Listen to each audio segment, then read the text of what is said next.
alteraciones de efectividad. Pero las más importantes, ¿alteraciones de qué tipo? Alteraciones sensoperceptuales. ¿Cuáles son las alteraciones sensoperceptuales? Ilusiones, Ilusiones, alucinaciones, pseudoalucinaciones. pseudoalucinaciones. Del contenido del pensamiento, ¿cuáles son? Ideas delirantes. ¿Cuáles son las características de las ideas delirantes? Que son irreductibles por la lógica. Ok, ¿cuántos tipos de ideas delirantes existen? Hablando en resumen, ¿no? Habíamos hablado de las ideas delirantes de influencia. Ideas delirantes ¿de qué? Persecutorias, de daño, prejuicios o persecutorias. Ideas delirantes megalomaníacas o de grandilocuencia. Ideas delirantes, ¿de qué más? Estereotípicas. Ideas, o sea, hay un montón de todo lo que puede ser ideas delirantes místicas, que también tienen que ver con la grandilocuencia, ideas delirantes nihilistas o de descomposición del propio cuerpo. O sea, hay un montón de ideas delirantes, pero todas tienen la característica que son irreductibles por la lógica. ¿Y qué pasa con estas? Y casi siempre estas ideas delirantes, casi siempre, no digo que siempre, casi siempre se nutren de las vivencias alucinatorias o pseudoalucinatorias de las alteraciones sensoperceptuales. Ellas se nutren de estas alteraciones sensoperceptuales. ¿Cuáles son las patologías que ustedes conocen desde el punto de vista psicótico? Esquizofrenia. Depresión. No, de las psicóticas. Esquizofrenia. Esquizofrenia. Demencia. Trastorno de... ¿Qué cosa? Trastorno delirante. ¿Qué más? Planeamiento afectivo. Bueno, estas son alteraciones, el aplanamiento afectivo o la incongruencia afectiva son las alteraciones desde el punto de vista psicótico que generalmente aparecen después de muchos brotes. Recuerdan que la diferencia entre brotes y crisis. O sea, el brote va dejando un deterioro en la personalidad. La crisis normalmente la persona vuelve a su estado original. O sea, en el caso específicamente de la esquizofrenia, el paciente va por brotes.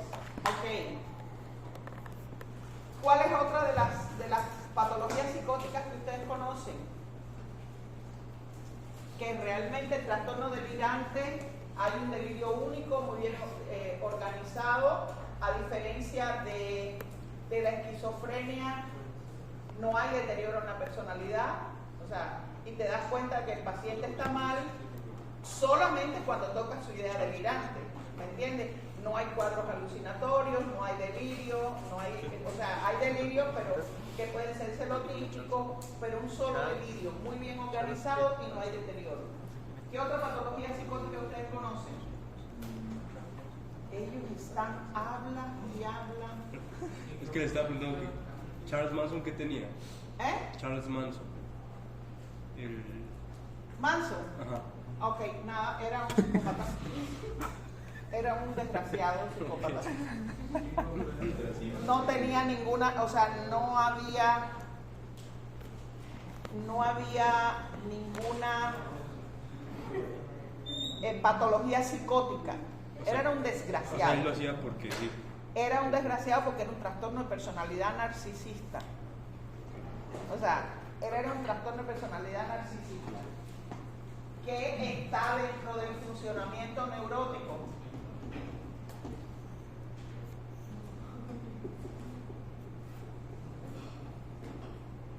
¿Ok? Esa no era ningún paciente que por supuesto, como se drogaba también tanto, o sea, pero realmente nunca estuvo psicótico. O sea, psicótico nunca estuvo. Si no se aprovechó, hay una en Netflix hay Tú lo viste, ¿verdad? Sí. Muy bueno que está, buenísimo, buenísimo. Pero ninguno de ellos estaba psicótico, ¿eh? Que los Ninguno de ellos estaba asesinos- psicótico. Todos eran trastornos de personalidad. Ninguno de ellos estaba psicótico. ¿Cómo se llama? Algo de cómo hacer líderes religiosos o algo así. Parecido. Algo así Sí, como mucho. cómo hacer líderes religiosos. No me acuerdo, es que yo lo tengo en inglés, no me recuerdo cómo. Y ahorita ya tiene mucho En español no sé cómo se llama, pero era algo así de... Pero en inglés, ¿cómo se dice? No, ni me acuerdo. Sí, claro. bastante. Mi Netflix está en inglés, el pobre, y no entiende inglés, pero está en inglés. Pero algo así de cómo se hace un líder religioso, algo más o menos. Oh, también. Ah, sí. Que les hizo tomar, que los iba en el ¿Cómo hacer? Que de cuenta que creó una nueva religión, Está muy interesante, ¿eh? Ninguno de ellos era un paciente psicótico, ¿eh? Ninguno era un paciente psicótico. Ninguno. Increíblemente. O sea, cómo ellos fueron, o sea, es lo perfecto. Digo, se convirtieron en religiosos, pero hubieran podido ser tiranos también. Lo único que encontraron la fórmula, vamos a decir. Encontraron la fórmula. Y si pueden ver, yo ayer vi lo de la iglesia, el lado oscuro de la iglesia de la luz, de la iglesia esta que está en Guadalajara. Mejor hay que ver el civil. Es más o menos, algo parecido, lo único que no, pero igual es increíble. Ese es un trastorno de personalidad psicopático. O sea, todos ellos fueron trastornos de personalidad psicopático. Pero ese funcionamiento es a nivel neurótico, no es a nivel psicótico. ¿Ok? Que eso es importante. Eso es importante hacer la diferencia entre uno y otro. Aquí en las patologías psicóticas, el paciente, por ejemplo, en el caso de la esquizofrenia, el paciente no puede definir entre el bien y el mal. Y cuando está en un brote psicótico, estos pacientes, específicamente este tipo de paciente, en el caso de la esquizofrenia, es un paciente que no va a cumplir nunca prisión. Va a ir, ¿cómo le dicen?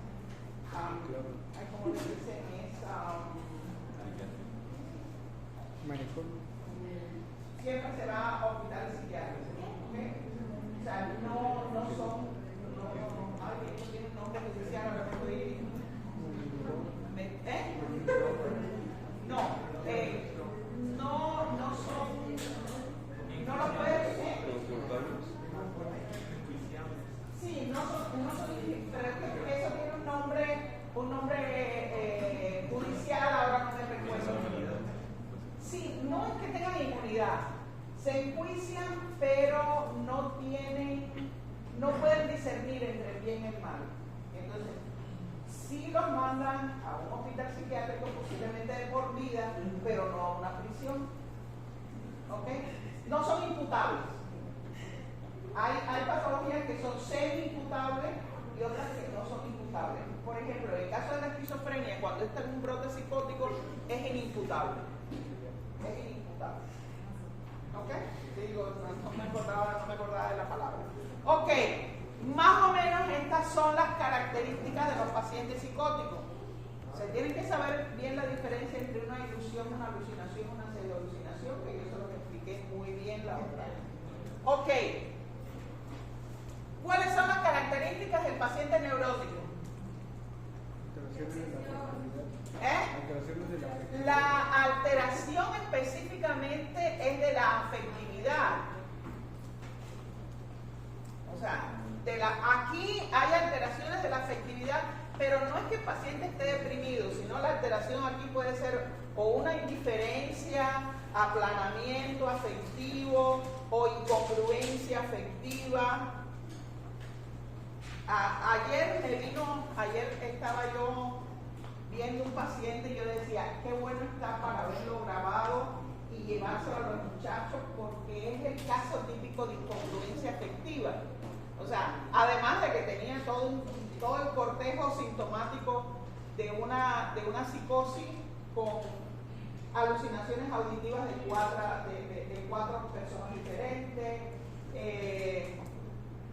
alucinaciones visuales donde él veía a color cómo él mataba a la gente, cómo las descuartizaba, cómo las hacía, las veía.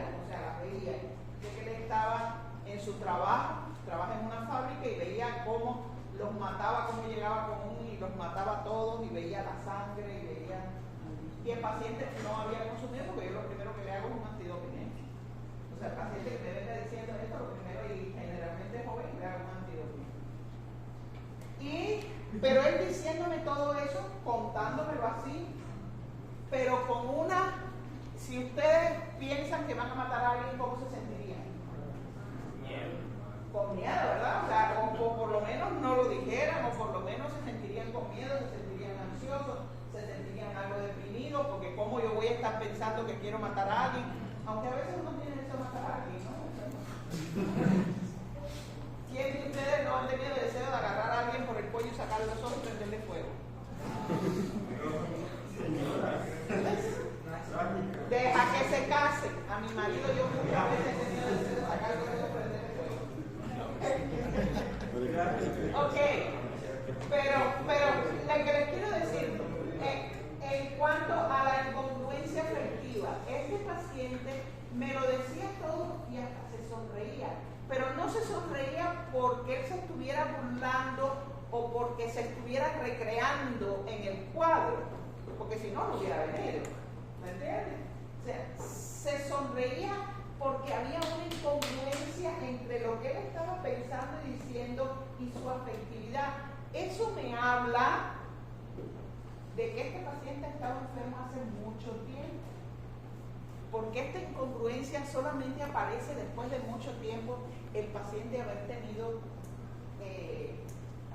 estos cuadros, ¿me entiendes? O sea, como es como un distanciamiento, hay un distanciamiento con las cosas que siente, ¿ok? Entonces, de verdad que, digo, no me gusta ver a ningún paciente así, pero digo, es un cuadro lindo en el sentido de todo el cortejo sintomático que el paciente tiene, ¿no? Uno dice, este es un caso de libro, este es un caso de libro. Generalmente yo tengo escrito muchos de los casos que son casos, digo, bonitos no por la sintomatología del pobre paciente, sino bonitos por lo que significa. Ok, el paciente neurótico tiene alteraciones de la afectividad. ¿Qué más puede tener el paciente neurótico? Igual, ¿por qué ustedes creen que alguien se siente deprimido?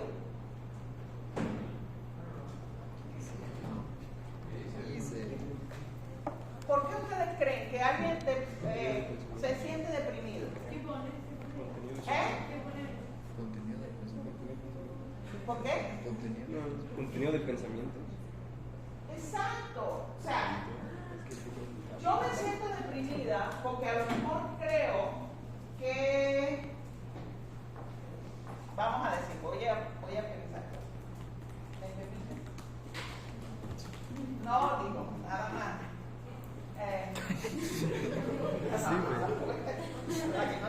Conmigo, ok. Imagínense que él piense que ninguna de las muchachitas del aula lo pega. Yo no sé si tienes novio o no tienes novio, lo que sea. Ok. Ninguna de las muchachas, ¿qué edad tiene? 22. En 22 años ha tenido novia y él piensa que nadie del aula lo pela ni no va a tener novia aquí en la carrera. ¿Cómo se siente él? Triste. Traste. O sea, digo, si yo pienso de que nadie me pela, ¿cómo me voy a sentir? Triste.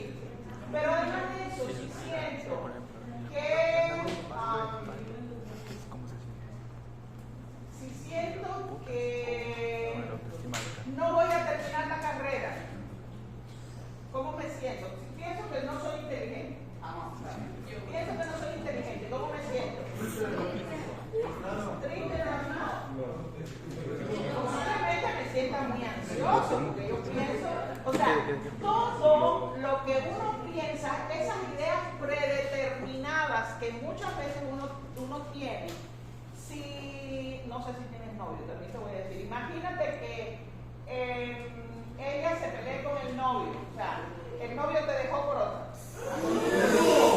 No sé quién ay, están diciendo así como que no, como que.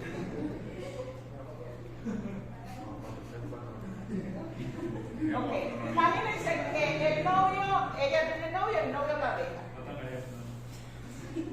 Ojalá que pensara eso. Si piensa eso, no me merece, digo, no está neurótica, porque no tiene síntomas. Pero entonces imagínense qué es lo que pasa, cuál sería su pensamiento, el primer pensamiento de ella. Que no es suficiente, no soy suficientemente bonita, qué le habrá encontrado a la otra, o sea, esos son los cuestionamientos. Esos son los cuestionamientos que es común a la autoestima de alguien, es como, o sea, la infidelidad no es solo que se vaya con alguien más, o sea, la infidelidad es lo que deja, porque si el novio se muere, a los 3 meses ya tiene otro. ¿Por qué razón? Porque la dinámica aquí arriba es diferente. O sea, se fue, se murió, no fue algo que él quiso, no fue una decisión de él. ¿Me entienden? O sea, sí te sientes triste, pero la dinámica no es un trancazo a tu autoestima. ¿Ok? Fíjense todas las cosas. Entonces, muchas veces ocurre esto desde el pensamiento. O sea, si yo pienso, como yo les decía, si yo pienso que soy cucaracha, pues mi vida y mis actitudes van a ser de cucaracha. O sea, voy a dejar que todo el mundo me patee, voy a dejar que todo el mundo me aplaste. Nunca voy a decir, oye, yo merezco algo más que esto. O sea, no tiene, la infidelidad nunca es por el otro. La infidelidad es por uno. O sea, nunca es por el que dejó de ser infiel, sino la infidelidad es del otro. Y la mayoría de los hombres que son infieles, y obviamente según Freud, esos hombres que son, vamos a decir, picaflores, ¿cómo le decimos? Don Juanes, aquellos hombres que son Don Juanes, casi siempre, según Freud, no lo digo yo, según Freud, Freud estaba equivocado, pero según Freud, tienen un conflicto homosexual subyacente. Porque son incapaces de mantener una sola relación y necesitan ir ratificando su sexualidad a través de tener mucha emoción. Eso lo dice Freud. No lo digo yo, lo dice Freud. Así que el que le quede el saco, que se lo ponga. No sé. Ok, pero seguimos en esto. Ya ustedes entendieron cómo la afectividad, o sea, aquí la afectividad, el trastorno de la afectividad es después que pasa todo lo demás. Aquí no, aquí es el contenido del pensamiento, es el que me da las alteraciones afectivas. Mi contenido del pensamiento, lo que yo creo, le doy mucho valor a una cosa, creo que no soy la otra, le doy ciertos valores a determinadas cosas y eso es lo que pienso. Y por supuesto mi afectividad va a estar diríamos, basada en mi contenido del pensamiento.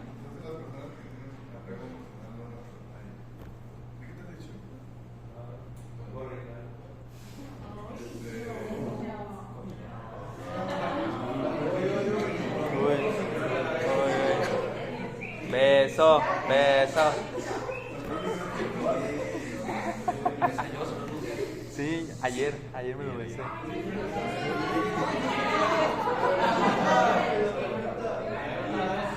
Sí, una persona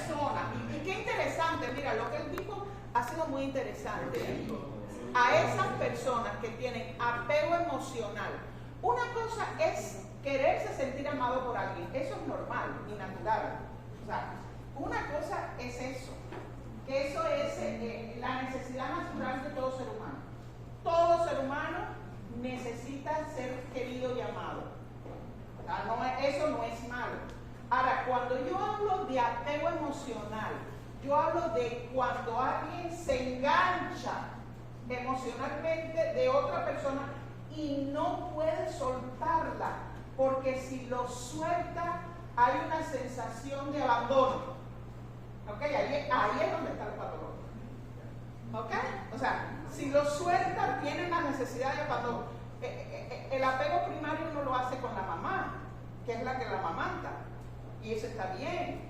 Y los niños cuando lloran porque la mamá no está con ellos, niños menores de 1 año, eso está bien. O sea, lo anormal sería que no lloraran, ¿no? O sea, eso está bien.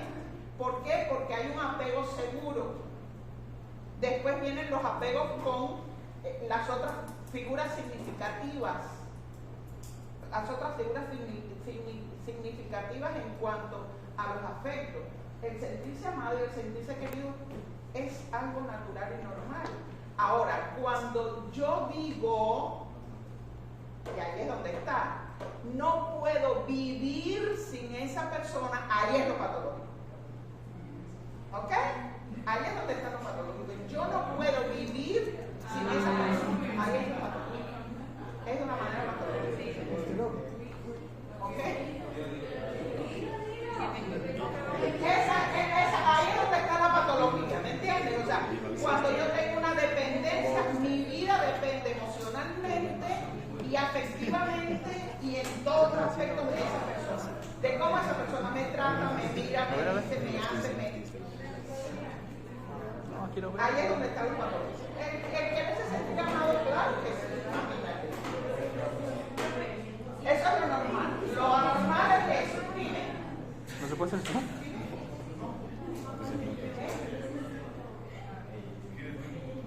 Ok, dice ella que qué significa, qué tipo de patología. Es un trastorno neurótico que va a estar dado por la sintomatología que tenga.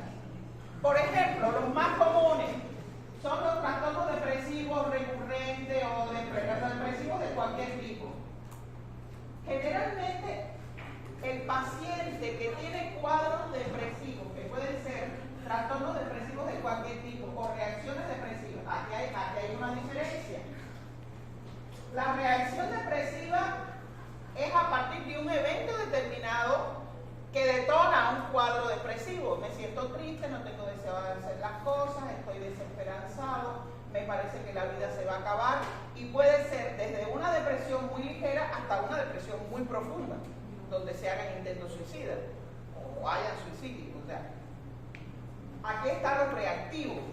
Y el trastorno depresivo, ya como trastorno como tal, tiene que ver más con ese sentimiento de minusvalía, ese sentimiento que normalmente la gente tiene, esa sensación de desapego, de abandono, de nadie me quiere, nadie me ama, que normalmente transcurre en la vida del individuo. ¿Ok? Que transcurre en la vida del individuo.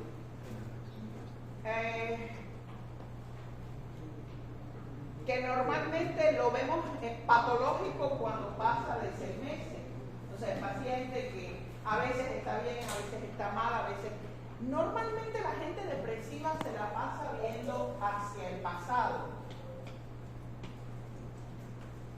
O sea, generalmente los cuadros depresivos es cuando la gente se la pasa mirando hacia su pasado. Mi mamá no me dio la teta buena, mi mamá no me quiso, mi abuelita me golpeó cuando tenía 3 años, la maestra se rió de mí cuando tenía 10, el compañerito me hizo tal cosa. O sea, generalmente van mucho a su historia anterior, pero no a buscar las cosas buenas que le pasaron, sino a buscar todo lo negativo que le ha pasado.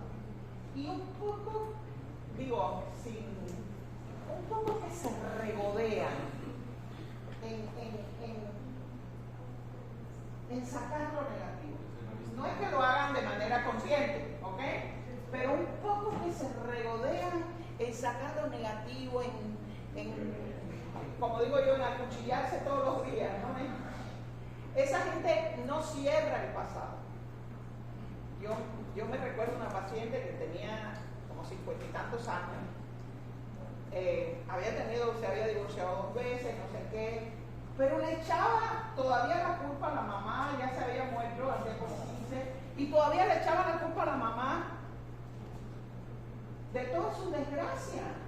Yo le decía, hazte responsable alguna vez de tu vida. O sea, ¿qué vas a hacer? ¿Sacar a tu mamá del panteón y patearla por lo que te hizo? No, ni modo.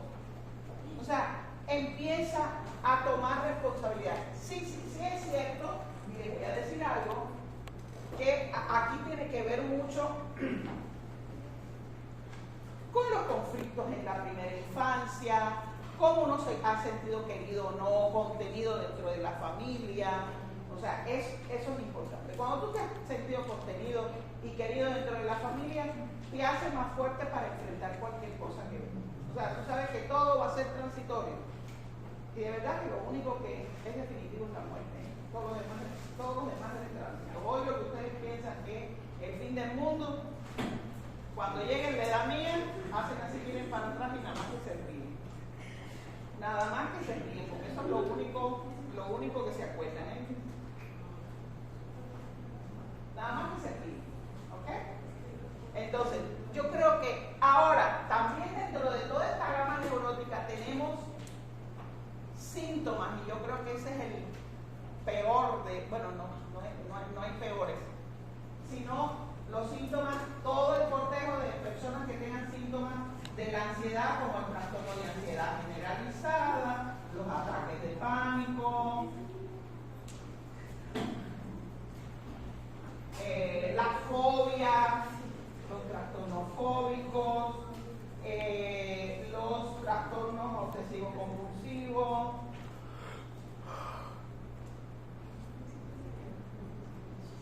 O sea, todo lo que tiene que ver con la ansiedad como síntoma fundamental. ¿Ok? Todo lo que tiene que ver con ansiedad como síntoma fundamental. ¿Qué pasa a las personas ansiosas? Están muy preocupadas por lo que va a pasar. El deprimido se preocupa por lo que le pasó y se está lamiendo las heridas. Pero el ansioso normalmente está preocupado por lo que le va a suceder. Es que realmente estoy ansioso porque no sé cómo voy a salir en el examen. Es que sí, hay una ansiedad que se llama ansiedad mínima normal, que es la que le permite a ustedes estar pilas en un examen. O sea, es lo que les permite a ustedes acordarse de las cosas. Es lo que me permite a mí dar clase. O sea, si ahora tuviera una manera de medir la ansiedad, yo decía, bueno, pues yo estoy ansiosa, normalmente no estoy ansiosa, pero ahora estoy ansiosa porque me tengo que estar acordando de todo lo que le tengo que dar y hacer una explicación más o menos bastante válida para que ustedes entiendan. Entonces, la ansiedad tiene que ver con el futuro. Sí.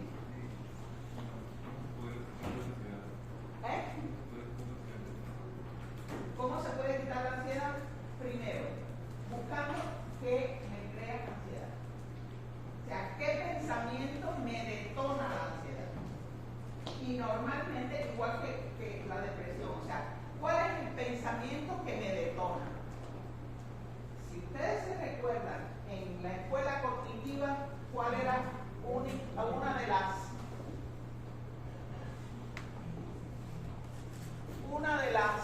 las técnicas?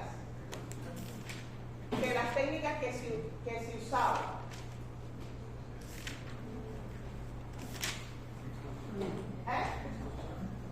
¿Cómo? No, la exposición en vivo o de sensibilización sistemática de la escuela conductual. No es el reforzamiento, es escuela conductual. ¿Aquí qué cosa es? Distorsión. Discusión de las ideas irracionales. Tú le entiendes a tu derecho. ¿Se recuerdan? Que no era no era lo que pasaba en sí, sino la idea irracional que tú tenías sobre ciertas cosas, la que me daba cierta sintomatología. Entonces, esa discusión de las ideas irracionales, ese conocer, ¿qué es lo que me detona? Estoy ansioso, pero ¿qué cosa es lo que me detona? ¿Qué idea? ¿Qué lugar?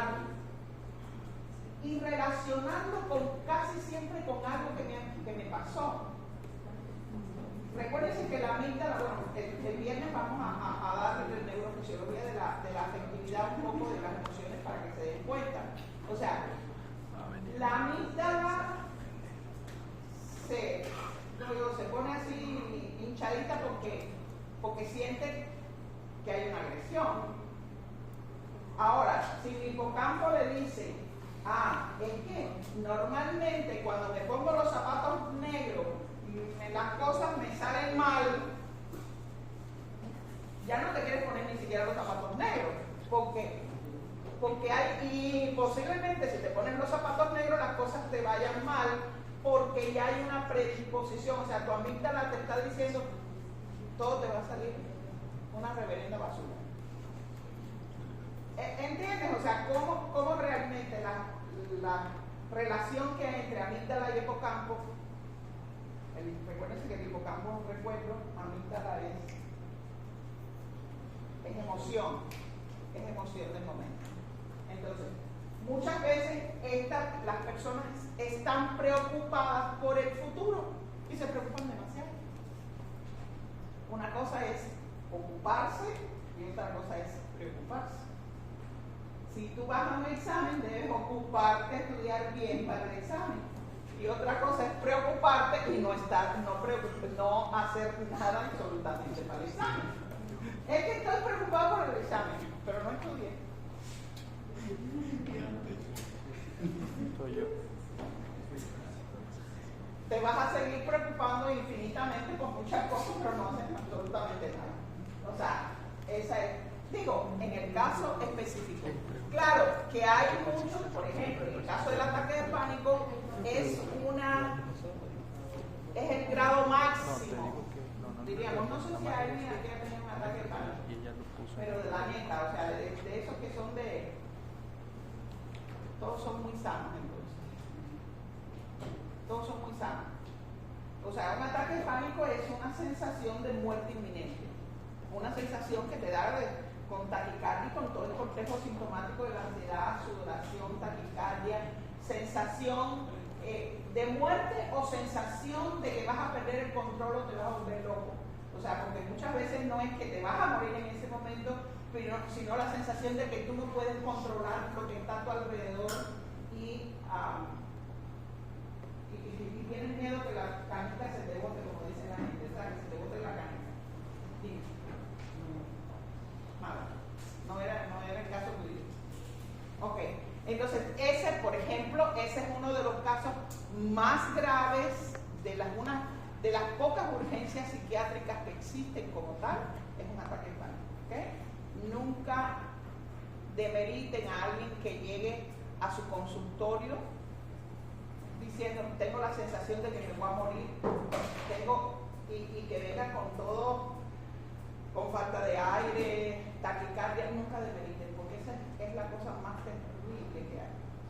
Así, la neta, la más terrible que hay. Yo nunca he tenido un ataque de pánico, pero como yo veo llegar a los pacientes que han tenido ataques de pánico en consulta, sí realmente es serio. De primera, inyectarlo. O sea, si estás en emergencia, inyectarlo.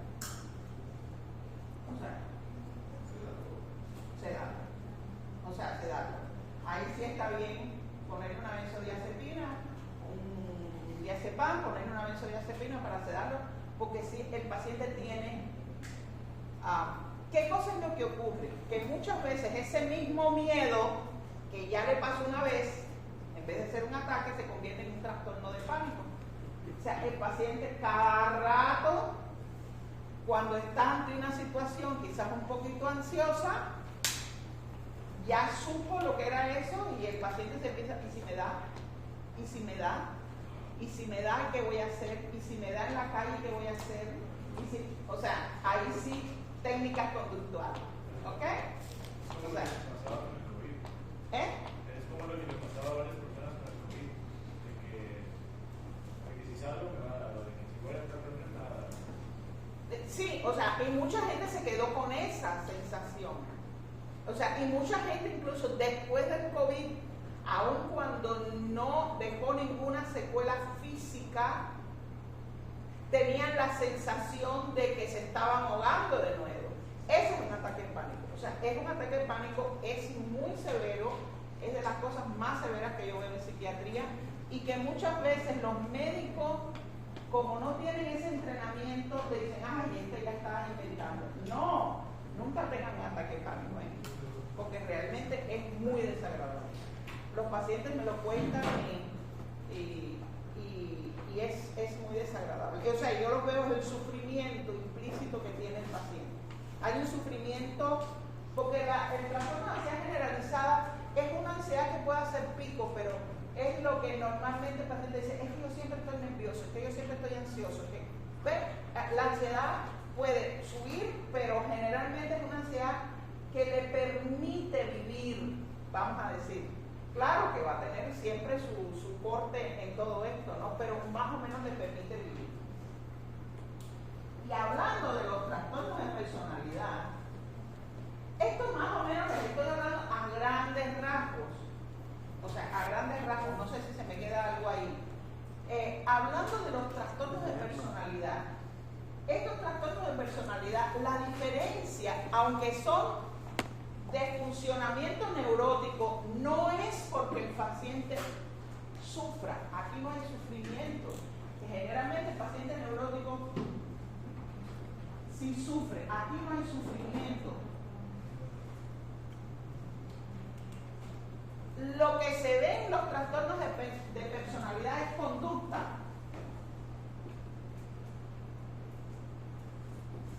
Por ejemplo, aquel que tiene una personalidad esquizoide y se la pasa, un trastorno de personalidad esquizoide, se la pasa el día entero metido dentro de un cuarto, haciendo sus trabajos, haciendo sus cosas, y la gente dice, oye, pero vamos a salir de aquí.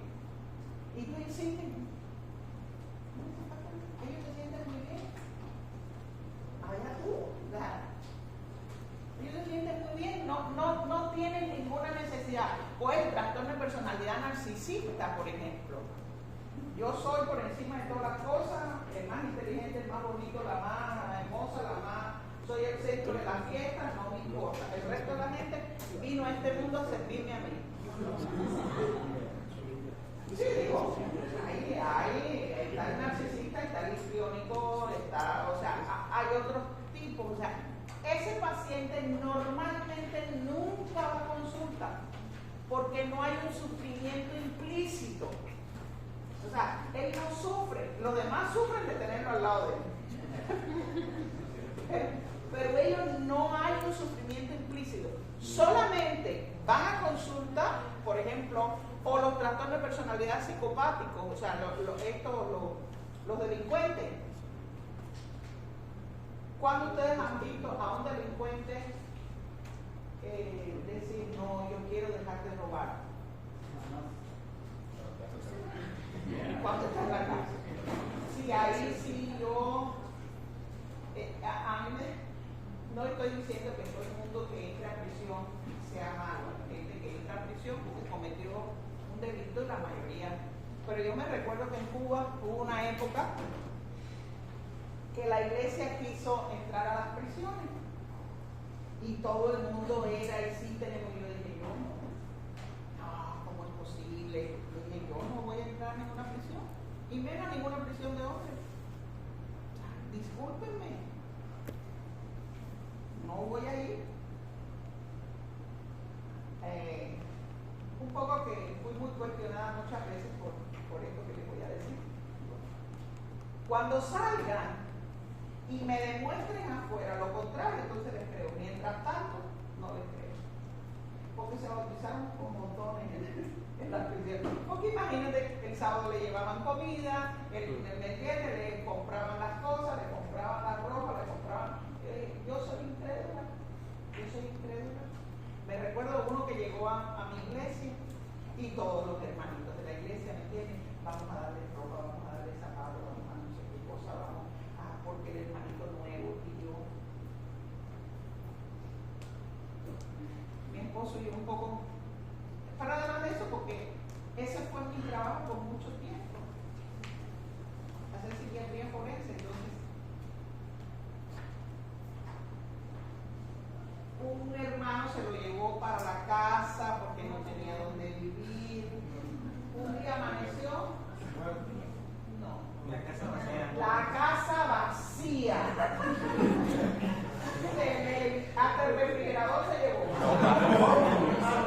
Montó un camión pípila. y se llevó todo. Y el tipo casi que era santificado, era San Pablo y después que salió de la prisión era casi que San Pablo. Era y a dar la palabra y no sé qué, y yo a mi casa no lo quiero, no quiero que entre a mi casa, no tengo nada contra él, pero no, que demuestre. Esto te estoy hablando que fueron como 3 meses el hombre, seguro, no piensas que el Espíritu Santo puede cambiar, y yo sí pienso que puede cambiar el Espíritu Santo, pero me lo tiene que demostrar, si no, no. Se llevó todo. Todo. Dinero, televisión, hasta el refrigerador me lo llevó. Oye, ¿tú te puedes imaginar cargar un refrigerador? Es que Dios le proveyó de esa le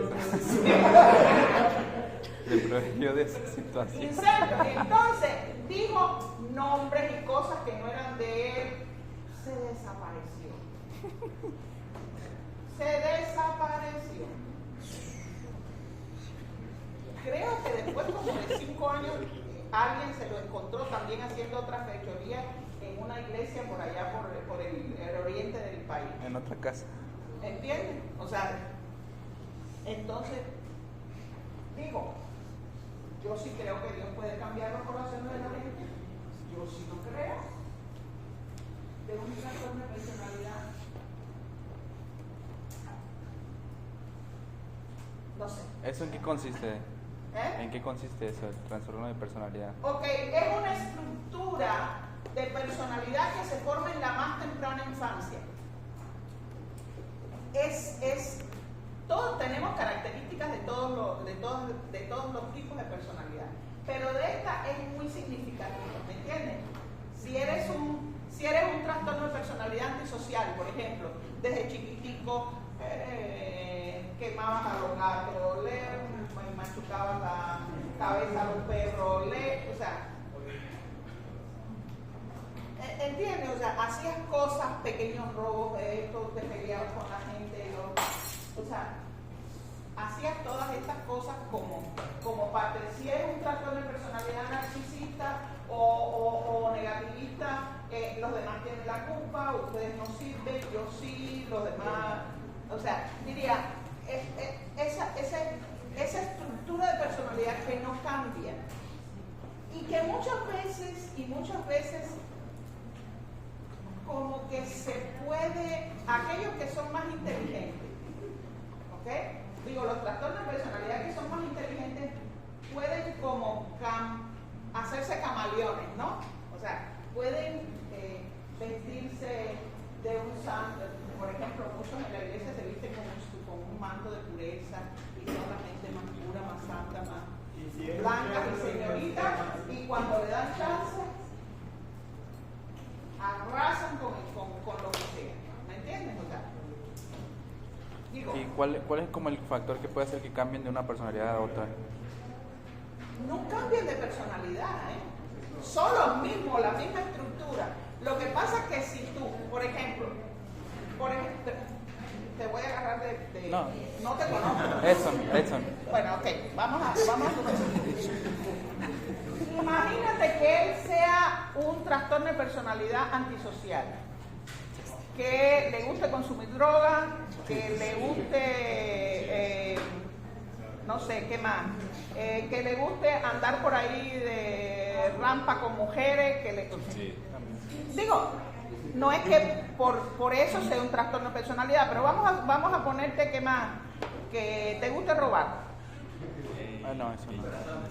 O sea, digo, vamos a decir, vamos a poner esto. Y él llega aquí a la Universidad de Montemorelos porque los papás lo mandaron. Y él es inteligente y dice, aquí Sí. es que me conviene. Empezar a tropezar con la gente. No, pues me voy a hacer el más santo, casto, blanco y señorito. Estoy sentado en primera línea cantando al lado del rector. O sea, si él es inteligente, a lo mejor después se salta a la barda en la madrugada y se va al zumbido. No sé, digo, el zumbido, ¿saben qué cosa es, no? La zona franca de aquí que está por el hospitalito. El zumbido. Tú sabes. Es la zona franca, la que está casi por frente al hospitalito. Al hospital, al general. Por ahí está el zumbido. Por ahí, ya sabes dónde está ya. Ok. Posiblemente él no ha cambiado. Él lo que pasa es que cambia su manera de hacer las cosas y tratar de que no lo traben. En el ambiente en el que está. Exactamente, ese es uno inteligente. El otro es tan burro que sigue yéndose al zumbido, llega borracho aquí, lo botan 3 veces, entonces es bruto. Es un trastorno de personalidad bruto. ¿Me estás entendiendo? O sea, Sí. el inteligente dice, no, yo, porque cuando me digan, no me van a decir, no, si él es un buen muchacho, seguro que alguien más lo sonsacó para que se fuera como él. No, si él es buenísimo, todos los días cantando ahí, se bautiza 3 veces en el año, o sea, Cada que hay semana de oración. sí, digo, ese es un trastorno de personalidad inteligente. Hay otros que son brutos, siguen haciendo lo mismo, pero de manera bruta. ¿Ok? Ya milagro que no me sacaron la campana, porque me interesaba el tema. ¿Quién me dio esto? Ok. Ok, sean felices. No quisiste que te agarraran para que yo no sé.